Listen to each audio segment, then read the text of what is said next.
Welcome to the Ernie Chambers Show.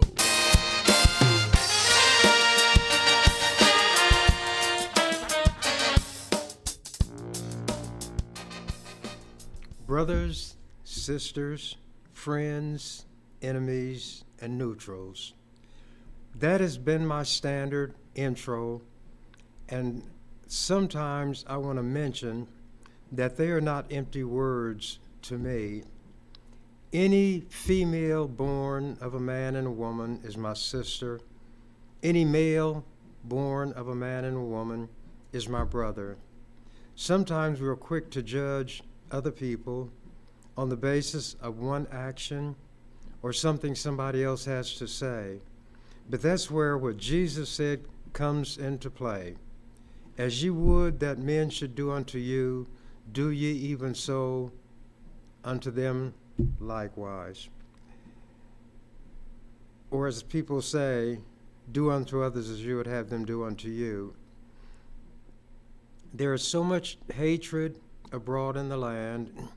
It's being sown by the people who are in the top political offices. Whoever's president has an awesome responsibility. Just by virtue of being in that office, he is given much more significance to what he does when he speaks. That's one place where I don't have to say he or she, because there has never been a female president. Maybe there never will be. But if women, could forget their differences and look at their gender and recognize that they are put in an inferior position. I don't care if they're the head of a company. They don't have the freedom to make cutting-edge decisions like a man would. They have to constantly look over their shoulder to see who might be running or walking, breathing down their neck, a white male who is likely to get the position, although having less in the way of academic or professional credentials and even ability. None of us would like to be in a position such as that, so we should not put others in that kind of position. Some people see me as a mean motor scooter, not because I oppress those who are weaker than I am, but because I'll stand up to those who are strong or who are in a powerful position and will oppress others. If we're in a staring contest, I will not blink first. I believe in myself. I trust my judgment. I'm relentless. I will not give up. I will not quit. We cannot even live the next second. We can only live in this second. If we could learn how to judge life, we could build constructs in our mind that would help us make it through the most difficult situation. We can only actually live and breathe this instant. We may be able to breathe the next instant, but a time will come when we will breathe out and not breathe in again. This could be that time for me. But if it comes, the Grim Reaper, he'll find me doing what I believe I ought to do, not what the other people try to dictate to me to do. I will take advice. I will accept instruction when somebody makes it clear they know more about a subject I'm interested in than I do. I don't care who gives me that information. It could be a monkey, an orangutan, a jackal, Bigfoot if he exists, anybody, anything, because I will be as good as dead if I stop growing mentally and intellectually. I can live with myself. I can be alone and not be lonely. I don't need other people in the sense of not being able to function if there's not somebody there urging me on.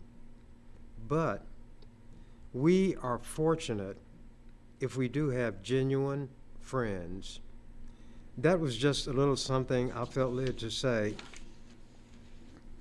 By the way, I've never referred to myself as an atheist, but other people do. If you don't belong to a church, you don't believe the way they believe, or tell them, I don't have any inclination to get into spiritualism, witches, ghosts, goblins, and so forth.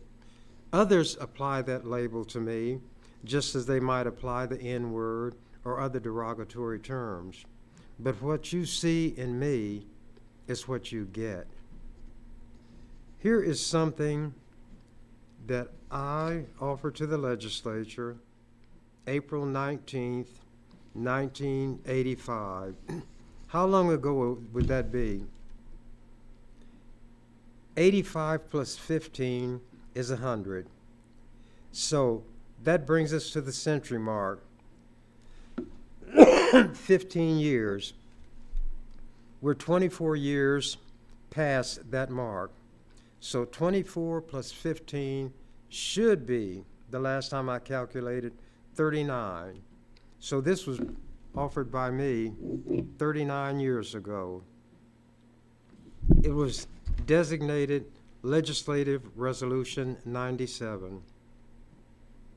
Whereas the President of the United States is scheduled to attend an economic summit in West Germany in May, and whereas during his visit, the President plans to visit Bitburg Military Cemetery and place a wreath to pay respect to those buried there, and whereas more than 30 members of Hitler's SS are buried there. They were called the Death's Head, the Schutzstaffel. Whereas the SS, rather than soldiers in the ordinary sense of the term, were an elite corps who operated Nazi concentration camps, including death camps. Whereas the Nazi regime's final solution to the Jewish problem consisted of driving out/exterminating all Jews in Europe.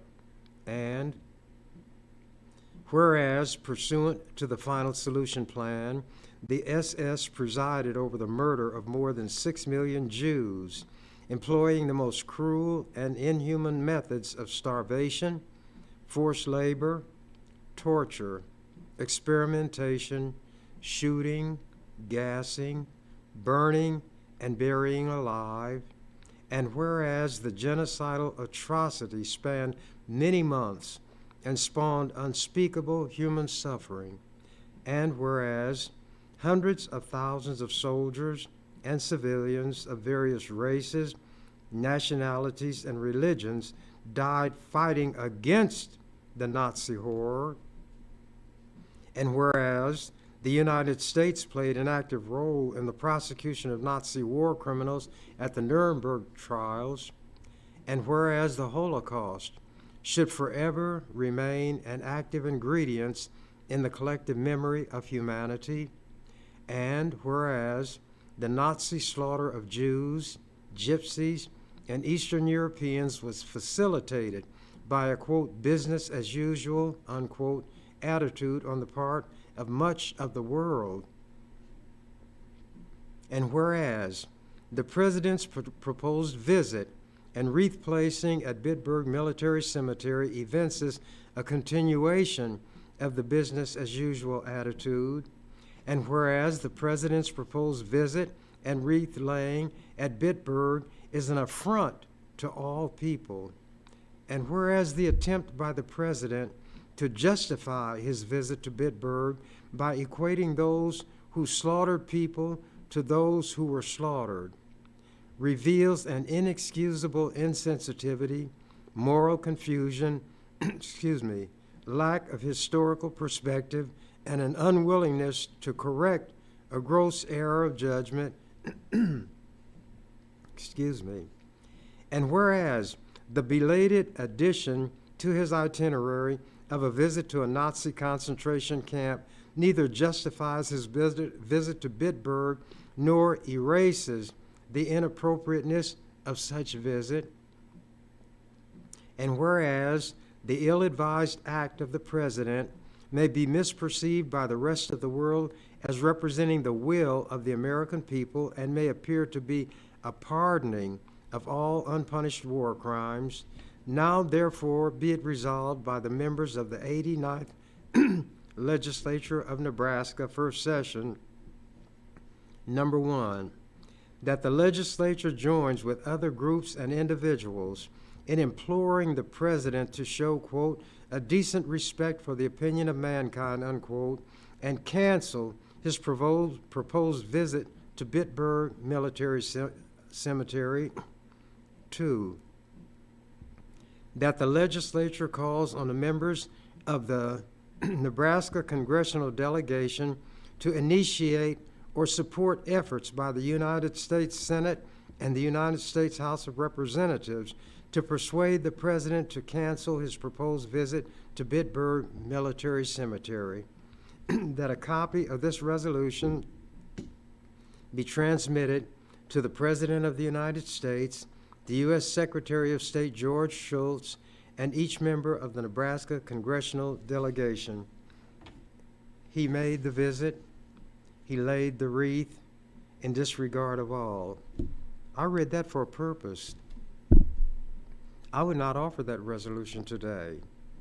Not that history changes, not that what happened during that period was not as horrific as it has been portrayed, but because of what the descendants of those who were the victims of the Holocaust are now doing in terms of perpetrating a Holocaust of their own on the Palestinian people. European Jews came to Palestine. Unfortunately, the Palestinians did not stop them when they perhaps could have. And the rest of the story, as they say, is known. The Jews took over. They continued to push the Palestinians farther and farther in one direction, brought more European Jews, and those who were there took the homes of Palestinians. Those who would not voluntarily leave their homes were physically thrown out. Homes were bulldozed to make room for these Jewish so-called settlers. Then the IDP, the Israeli Defense Force, IDF, whatever it is, the other call them, as I say, the Israeli SS, would come in and say, this is now a part of Israel. Jewish settlement is a part of the Jewish land, and you Palestinians just have to find some place else to go. Excuse me. How would you feel if somebody came into your house and took it from you and said, get out? And you said, where can I go? I have children. I don't care where you go, just so you go away from here. Get out. And then can call armed soldiers to force you out. That's what the Jews did. The Israelis did. And then every time somebody comes at them about the wrong, they wave what I call the bloody shirt of the Holocaust and use that as an excuse for their Nazi-like activities. I'm going to read from an article in the Omaha World Herald. It was March 3rd, last month. Airstrikes by Israel. No, it was April. See how I make mistakes? You won't be able to tell whether it's on purpose or not, but it shows I'm human. Just a few days ago, maybe it was yesterday, and yesterday's gone. Airstrikes by Israel kill 7 aid workers. Allies condemn deaths. Charities suspend food deliveries in Gaza. Gaza Strip. Some of Israel's closest allies on Tuesday condemned the deaths of 7 aid workers who were killed by airstrikes in Gaza, a loss that prompted multiple charities to suspend food deliveries to Palestinians on the brink of starvation. The deaths of the world's central kitchen workers threatened to set back efforts by the U.S. and other countries to open a maritime, that's waterway, corridor for aid from Cyprus to help ease the desperate conditions in northern Gaza. Ships still laden with some 240 tons of aid from the charitable group turned back from Gaza just a day after arriving, according to Cyprus. Other humanitarian aid organizations also suspended operations in Gaza, saying it was too dangerous to offer help. Israel has allowed only a trickle of food and supplies into Gaza's devastated north, where experts say famine is imminent. The Jews didn't learn anything from the Holocaust, did they? There are people who deny that the Holocaust occurred. Based on what Jews are doing now, those Holocaust deniers may get more credibility accorded them by people who don't believe them, but want to take a shot at what Israel is doing now. And Bush, not Bush this time, Biden, with his chicken-hearted self, has approved billions of dollars in military equipment to Israel instead of extra powerful bombs. The Palestinians have no airplanes. They have no tanks. They have no rockets. They have no guns. They have nothing but flesh, bone, blood, and human life, which is being torn from them by these Jews who call themselves God's chosen people. Will God and Satan unite and become one when Jews who do what they're doing in Israel to the people in Gaza, the Palestinians, their God must be, in fact, a demon. Continuing. The dead from Monday night's strikes included 3 British citizens, Polish and Australian nationals, a Canadian-American dual national, and a Palestinian. Those countries have been key backers of Israel's nearly 6-month-old offensive in Gaza, and several of them denounced the killings because it was their own now. Now the killing is bad. I would say close to 50,000 Palestinians have been killed, mostly women and children. It's just like when the racists in America would attack young black children trying to go to school.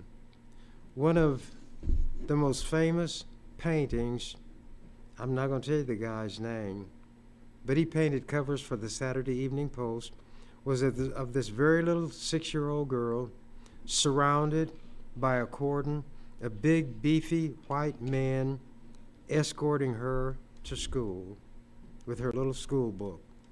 These vicious, grown, screaming, cowardly white men and savage women screaming at this little girl.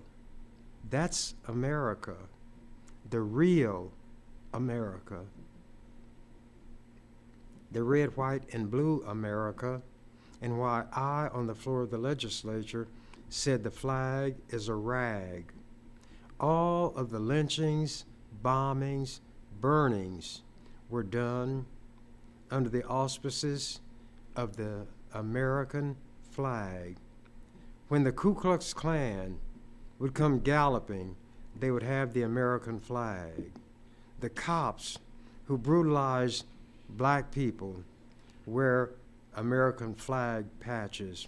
And I'm supposed to feel some kind of warm sentiment toward that rag, and people said I shouldn't say it, and that would make me say it even more. That's all it is. They don't even know how to fly the flag. You know what The U.S. Code, which is a compilation of the statutes enacted by Congress, says about the flag, among other things, it should never be flown horizontally. You'll see football games where military people and cops will unroll a big flag and fly it horizontally, contrary to the law. The stars, which part of the flag is known as the Union, because every time a new state joins, a star goes. The stripes, there are 13 of those for the original colonies. They are always, when you look at the flag, they are always supposed to be to the left of the one who's looking at the flag. But many uniforms have the Union on the right because they don't know about their flag. You know what the code says? A flag should never be a part of any clothing. They are in the form of jock straps. Women wear them as bikinis. A lot of people wear them as bandanas in violation of the law. White people do it. And it also says the flag should never be a part of any athletic uniform. Next time you see a football game, watch how many of those uniforms have flags on them, even flags on the helmet. And when the helmet hits the ground, the flag is on the ground. Yet, when the young black player and others with him eventually took a knee when the national anthem was played, they were shouted at, spat upon, cursed by people who at the time were wearing the flag inappropriately and wearing it when it's not to be an article of clothing, because they didn't care about the flag. They are racist through and through. America has not changed. It's not going to change. But those of us who, despite all of this, will retain our humanity,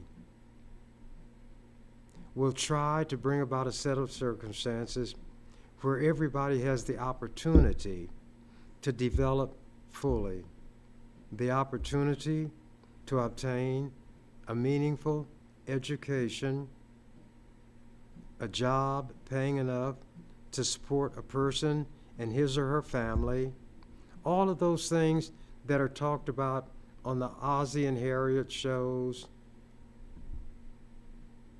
but they're not realities in this country, and precious little is being made, little effort is being put forth to make them so. So anybody would be better as president than Biden. Some people could not vote for Trump if it cost them their life, but they'll just not vote for Biden because of the way he is giving a blind eye to what the Jews are doing to slaughter the Palestinians. So they're just not going to vote for anybody. And that means Trump may be your next president if he's not in jail. And let me show you how stupid these white Americans are.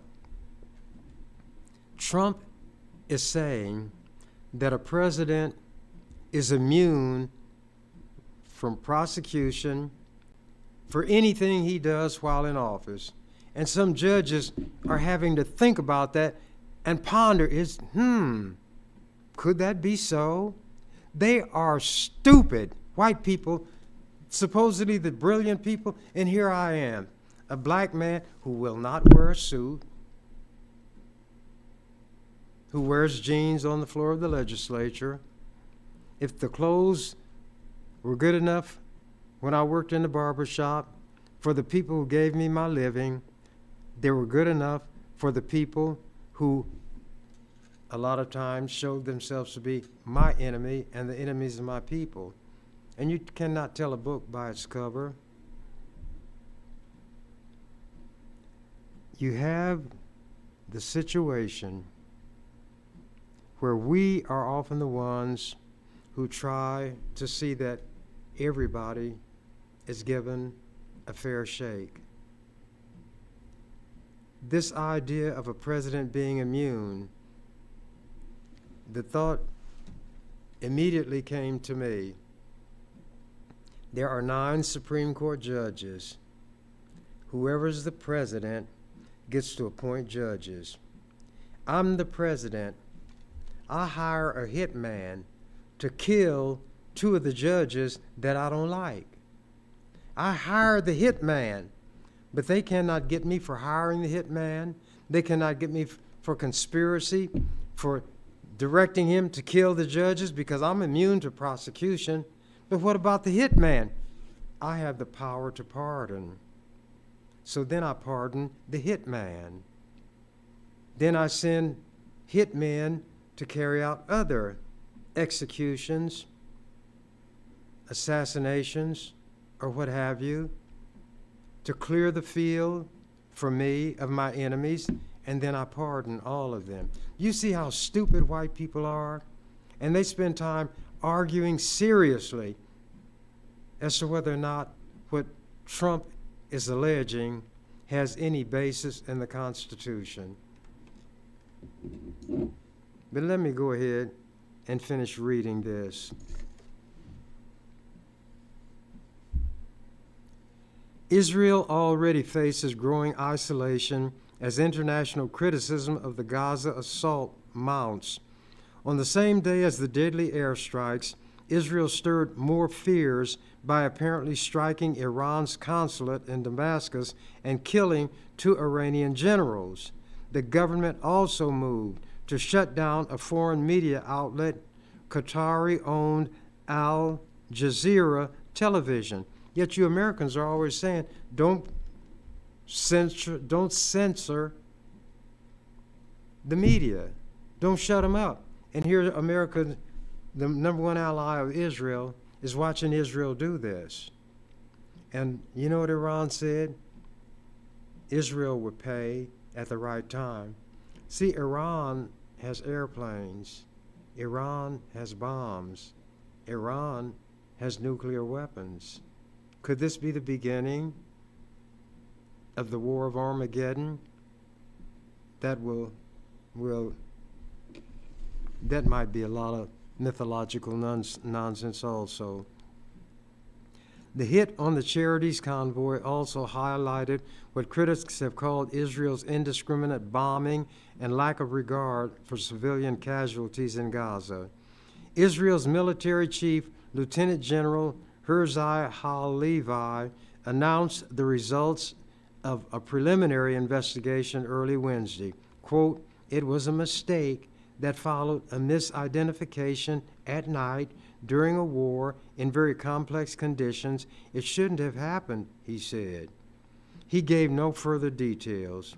He said an independent body would conduct a, quote, "thorough investigation," unquote, that would be completed in the coming days. And what do you think their finding will be?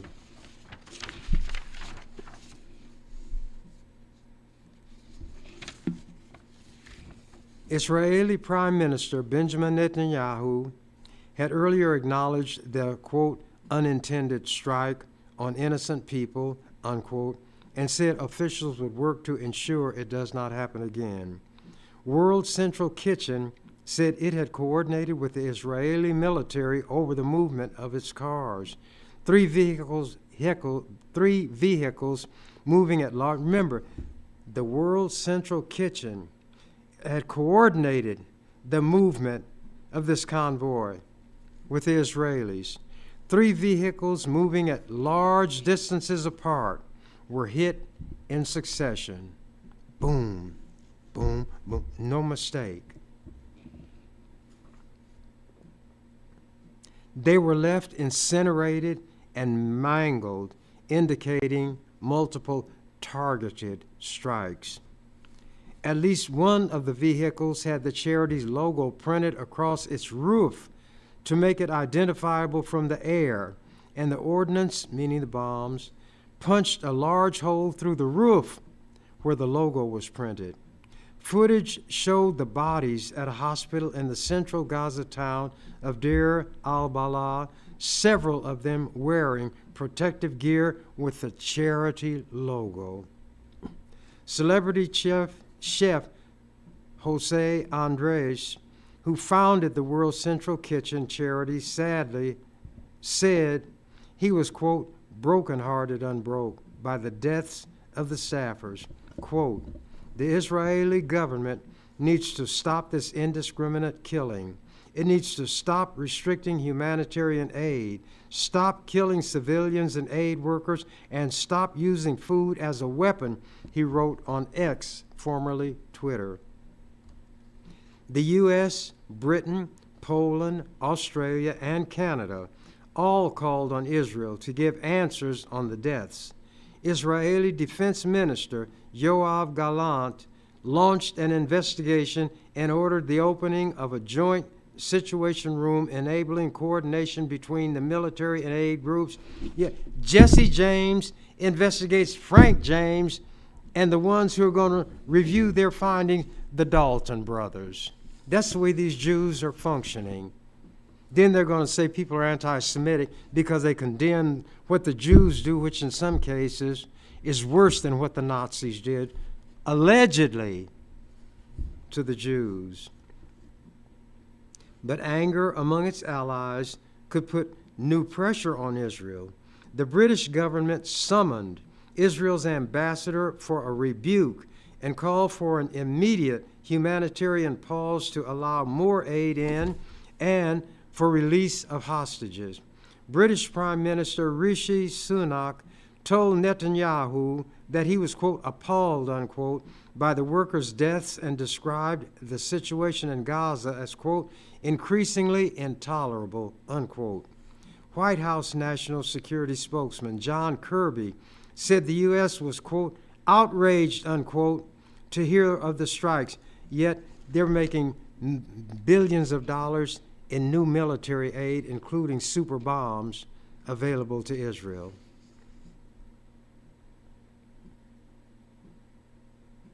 He said the Israeli military must, quote, do much more, unquote, to avoid conflict and ensure the safety of aid convoys. And Netanyahu says, go to Hades.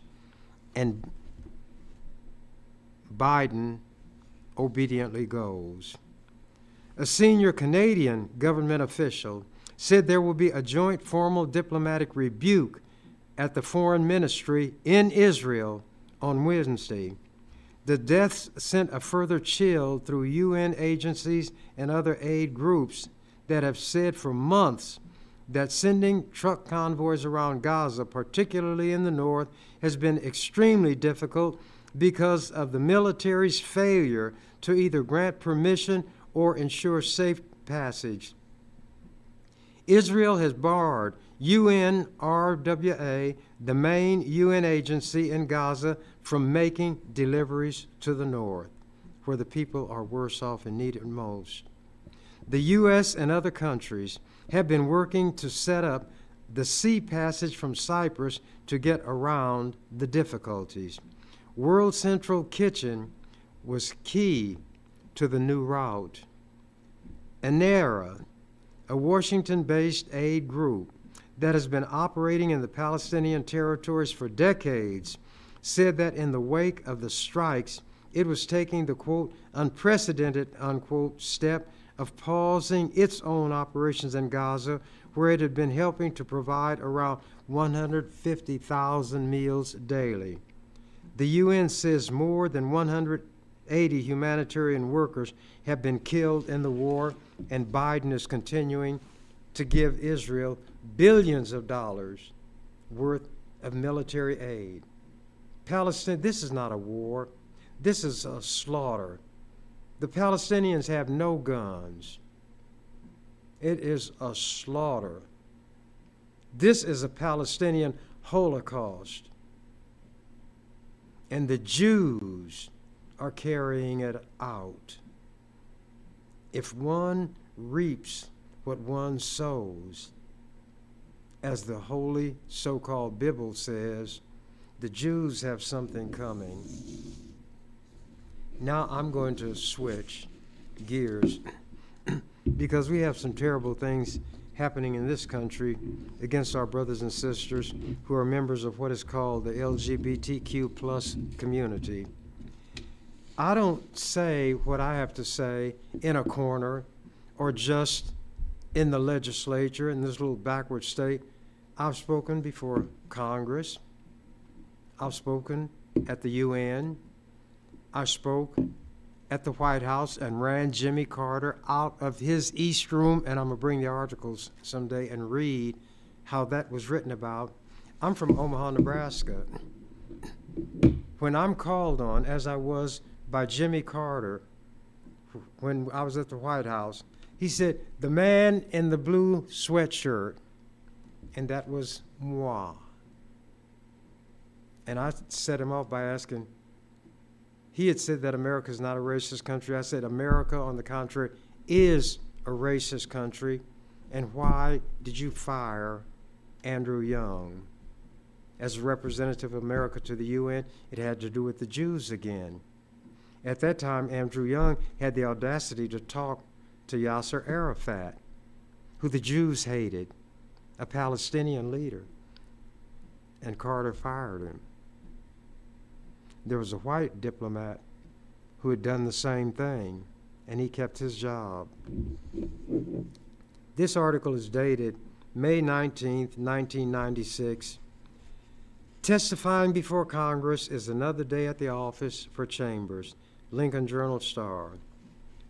There he was, resplendent in a purple sweatshirt, testifying before Congress last week, none other than Senator Ernie Chambers, part of a panel of 5 legislators from various states testifying on a bill dealing with the same-sex marriage issue. Anyone who expected Chambers to change his attire or his style for this occasion would have been disappointed. Instead, a subcommittee of the House Judiciary Committee and a C-SPAN audience were treated/subjected to the same Ernie with whom Nebraskans have become so familiar. Chambers started off musing whether the HON period that preceded his and other panelists' names on their nameplates meant that they were being called honey. And that was what I said, because there was a woman who headed the congressional dining room, and she had referred to some of the senators and congressmen as honey, and they wanted to fire her. So when I went there, I brought that up, and I said, so this means that that lady has been forgiven, she's been reinstated, and you're doing it by putting the abbreviation of honey on your name plates and this one, and people in the room who understood what I was talking about laughed, but the congressman grimaced. But anyway, Chambers started with that. After satisfying himself that the letter stood for, quote, the honorable, he recalled a story about a village character known derisively as Colonel, and I pointed out he was black, how they give us titles when we were never in the military, Colonel, Judge, and so forth, to degrade us even further. Anyway, I'm just going to read this. He was known derisively as Colonel, being asked by a judge what that meant. Well, Judge, it's just like the honorable in front of your name. It don't mean nothing. Chambers recounted. Having thus endeared himself to the panel of congressional honorables, Chambers went on to denounce what he considered the dishonorable business under consideration. H.R. 3396 would allow states not to have to recognize same-sex marriages if they were legalized in some other states, such as Hawaii, where a case is working its way through the courts.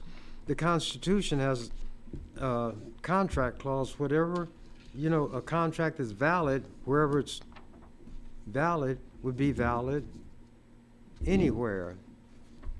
But anyway, while there was some discussion about whether the measure gives states any power they do not already have, most of the hearing concentrated on panelists' views of the desirability of granting legal recognition to gay or lesbian marriages and discussion of the current political battles on that subject.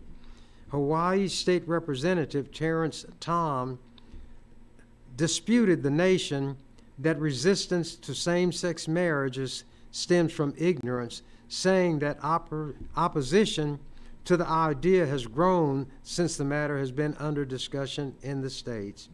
And it gave comments from others that were not too significant.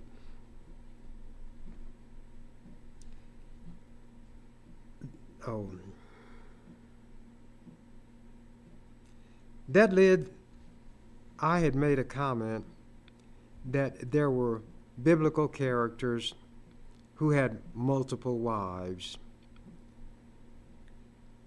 That biblical, let me get this straight. On the other side, Iowa State Representative Edward Fallon argued that marriage licenses are not a scarce good, and granting them equally to gay couples would not diminish the supply for straights. And then there was Chambers, noting that proponents of restricting marriage to one man and one woman often cite religious grounds. He declared that biblical figures, including David and Solomon, had had multiple wives and mistresses. That led Subcommittee Chairman Representative Charles Kennedy of Florida to ask, "Am I to understand you would support polygamy?" Chambers would not go that far. He even conceded that hypothetically a rationale could be constructed for a state to prohibit such arrangements, although he refused to say whether or not he believed such bans to be good policy. And the example I gave was of an that means eastern part of the world, potentate, who explained why he would not have multiple wives even though he could. He said, women are sensitive and perceptive, and a man is not going to have the same feeling for 5 different people. And he's going to, whether consciously or unconsciously, favor one over the other, and the other women will pick it up, and there'll be confusion. So he had only one wife, even though he could have had as many as he wanted. So that was the argument that a man who could have multiple wives gave. In an interview 2 days after his Wednesday appearance on Capitol Hill, Chambers said his views on gay and lesbian issues have changed considerably in recent years. In 1988, when running for the U.S. Senate on the New Alliance Party ticket, Chambers said he disagreed with the party's support of same-sex marriage. "My attitude is far more tolerant than it was in years past," Chambers said Friday. "I never knew I would have moved this far in that direction, but I became aware of the viciousness directed toward gay and lesbian people, from verbal taunts to murder. I think it has escalated tremendously in the last few years," he added. Given his self-description as the defender of the downtrodden, Chambers has added gays and lesbians to his larger constituency. Quote, "St. Jude and I collaborate in being the last hope of the hopeless," he added with his characteristic degree of modesty. In the face of yet another religious reference, it seemed only natural to ask Chambers, who is often described as an atheist, not self-described as that, what description he would apply to his religious status. "I'm just Ernie," he replied, to which admirers and detractors alike might say, "Amen." I'm going to talk about this subject more in the future because they're doing horrendous things to members of the LGBTQ community, the trans individuals. People don't choose often what their status and circumstance will be. And who are we to say somebody else is unworthy? You religious hypocrites need to get off and get away from crotch watch. What does it, and all you're talking about is what's between their legs. That's all you can think about. Why don't you go up above the neck where you have the brain, which produces great poetry, plays, novels, music, artistic work.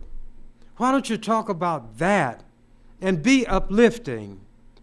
But no, you're down there sniffing crotches. You probably, before you became in human form, was a dog, because that's what dogs do. If you watch them, they want to find out who's in heat. I guess that's why they do it. But don't they sniff rear ends? That's what you all are doing. I wouldn't call you dogs. I'll say you dog-like. You have dog practices. And is that what you want to be? These are human beings. These are our brothers and our sisters. It's like the Jews were requiring people who had leprosy, a disease that they didn't bring on themselves. They didn't wish it on themselves. But you know what they had to holler when people came near? Unclean, unclean. Forced you to self-describe yourself as unclean, and you're a human being. There has to be a change, many changes in this nation. Anything born of a man and a woman, if that one is a female, she is my sister. If that one is a male, he is my brother. It's none of my business what they do in their bedroom. I don't have any interest in it. What difference does it make to me? How does it hurt me? There are still areas in this world where men can legally, under their law, have more than one wife. Does that hurt you? Are you envious of them? And why is the woman put at the center of so many things? Not to elevate her, but to debase and degrade her and thingify her.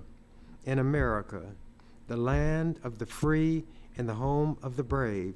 You know what I used to tell them on the floor of the legislature, and they got hotter than a firecracker, but they couldn't do anything about it because the madder they got, the more I provoked them. It's not the land of the free and the home of the brave. It's the land of the tree and the home of the slave. And I tell them how they praise this guy who planted all these trees. I said, he didn't love trees. He was one of the racists who kept Nebraska from being adopted into the Union because they wouldn't put a guarantee into their Constitution that everybody would be guaranteed the right to vote. J. Sterling Morton. And I told people the reason he planted all those trees, not because he had a love for trees, but he wanted to be sure there would be enough trees to lynch all the black men who someday may be allowed to vote. And his statue had been in the hall, Statuary Hall in Congress, and it was removed. Chief Standing Bearer is there, a Native American, and the lady who wrote My Antonia, a lesbian, is there. But I'm not going to call her name because you all will go to that town where she lived and burn her house down. I don't know if I have any more time, but it's very close to the time when I'm supposed to stop. But I will wait and see if I can come a little closer to it, and then I will let everything go. If the fates are kind, do you believe in the fates? Then I will be back again to titillate some, torment others, and inspire great anger and still others. But how people react to me is of no concern to me. The one whose reaction matters to me is mine. People have called me some of everything, but their words don't hurt me at all. And I feel the more angry they become, the more virulent their language, the more I own them.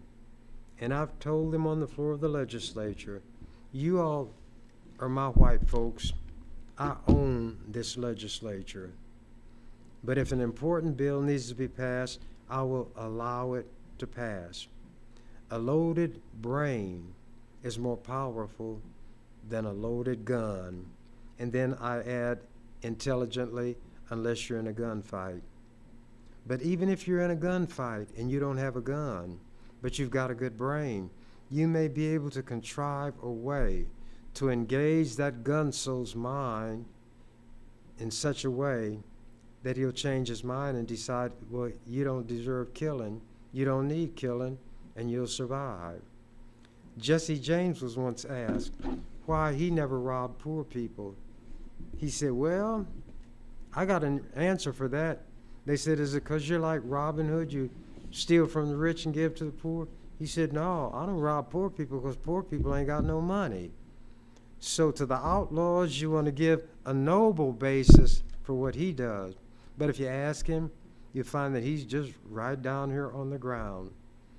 Suppose in America, everybody would be judged on the basis of what they are and what they can generate. Think of the actors and actresses, the musicians, the poets, the novelists that will never be because somebody had blown out the light of inspiration that was in their brain when they were very young, or frustrated them to such an extent when they were older that they said it's not worth the aggravation.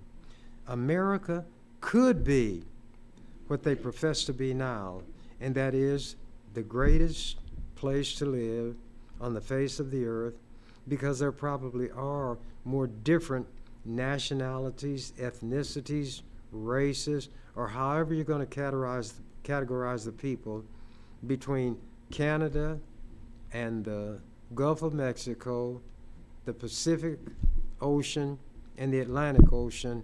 That landmass might have the greatest potential in the world, but potential which is not brought into fruition is of no value whatsoever. If land lies fallow, nobody benefits from it, but if you plant crops, you provide food, and if you get more than you need, and more than you need to sell for your purposes, and share it with those who have nothing, then your country and your people would indeed be blessed. I don't say it comes from a ghost or a spirit. I say it comes from your ingenuity, your hard work, and then your generosity. Some of the hatred would begin to soften. The haters would begin to be isolated more and more. People like Trump would be laughed to scorn if they said, I want to be the president of the United States. What they say Roosevelt proved was that somebody could be president for life. Others say that Eisenhower proved that anybody can be president. And I say what Trump proved is that you don't need a president. But keep in mind what I said, and somebody out there might tell it to Trump. If a president is immune from prosecution, no matter what he or she does while in office, that president can hire hitmen to kill up whoever they want to have killed and then pardon all of them. He has already said that the ones who attacked the Capitol are heroes, that they are patriots, and that if he's president, he's going to pardon them, he's going to give them an apology. He hypocritically goes to some of the funerals of police officers or the wakes because he wants to show he's for law and order. But those he justifies attacking the Capitol had attacked police officers. And Americans are so shallow, they don't put two and two together and get four. He has got some of those people mesmerized. So now I think my time is up. Thank you for yours. You've been watching The Ernie Chambers Show. If you'd like to leave suggestions, email us at ewcfacts@gmail.com. That's ewcfacts@gmail.com. This is an EWC Communication production.